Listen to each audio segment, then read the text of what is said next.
j'ai un problème. En tant que personne adolescente ayant des amis, j'ai souvent envie d'aller au cinéma avec eux. Mais, étant petit cinéphile amateur, mes goûts ne sont pas les leurs. Là où moi je vais aller voir des films comme Mise à mort du cerf sacré, réalisé par Yorgos Lanthimos, réalisateur grec, primé à Cannes plusieurs fois, eux veulent aller voir des films comme, à tout hasard, XXX Reactivated, bordel de merde. J'ai été voir le film.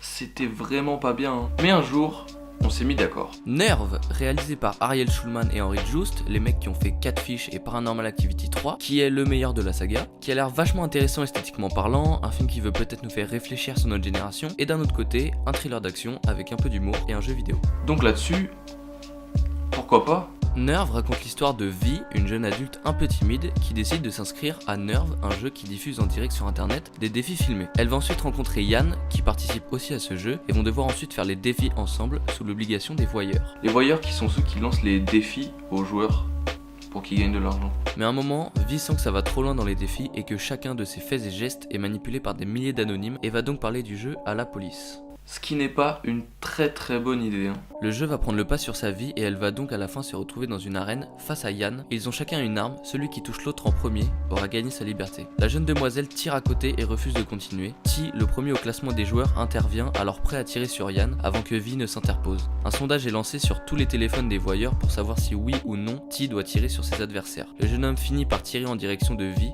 et elle meurt. Et là je dis oui. Mais en fait non. Vi se relève, expliquant à Yann que Ti était en fait un allié et que c'était une balle à blanc et qu'ils sont désormais libres.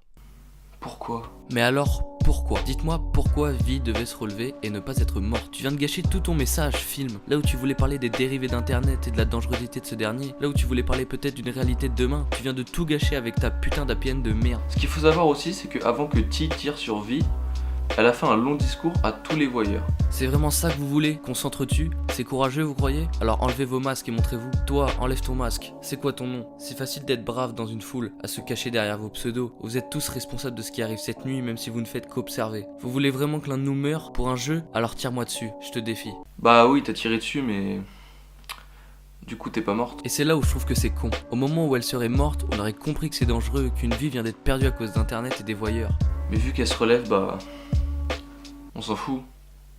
Y a pas de conséquences. Et c'est tellement dommage. Et c'est à toi que je parle, film. Là où tu voulais avoir une vraie démarche esthétique et nous parler des dangereuses technologies actuelles et en même temps d'une triste réalité de demain, tu viens de tout gâcher.